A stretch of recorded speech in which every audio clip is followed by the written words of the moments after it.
അപ്പൊ നമുക്ക് ഇവിടെ ചോദ്യം തന്നിട്ടുണ്ട് 2018 ജാനുവരി 1 തിങ്കളായ 2022 ജാനുവരി 1 ഏത് ദിവസമായിരിക്കും. അപ്പൊ ഇവിടെ വർഷവും മാസവും ദിവസമൊക്കെ ഉള്ളതുകൊണ്ട് ഇത്തിരി ബുദ്ധിമുട്ടായി തോന്നും. പക്ഷെ ഇത് എളുപ്പമാണ്.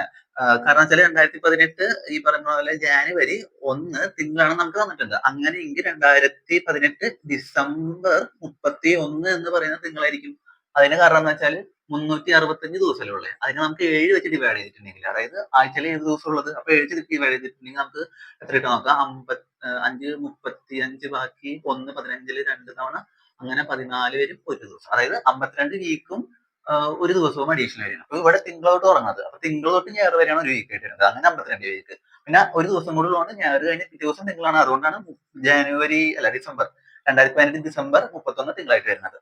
അപ്പൊ അങ്ങനെയെങ്കിൽ 2019 ജാനുവരി 1 എന്ന് പറയുന്നത് ഏതായിരിക്കും? ചൊവ്വായിരിക്കും, പിറ്റേ ദിവസമാണല്ലോ.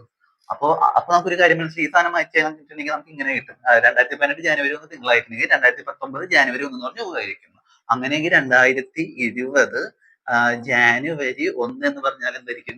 ബുധനായിരിക്കും.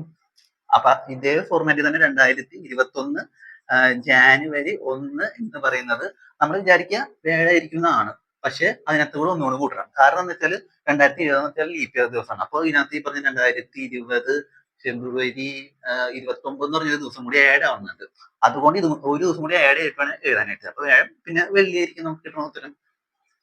അപ്പൊ നമുക്ക് വേണ്ടത് 2022ആണ്. അപ്പൊ ഇനി 2022 നോക്കിക്കഴിഞ്ഞാൽ 2022 ജാനുവരി 1 എന്ന് വെച്ചാൽ ഏതായിരിക്കും? വെള്ളി കഴിഞ്ഞാൽ ശനി. അപ്പൊ നമ്മുടെ ഉത്തരം ഏതാണ്? ഓപ്ഷൻ സി ആണ് ഈ ചോദ്യത്തിന് ഉത്തരമായിട്ട് വരുന്നത്.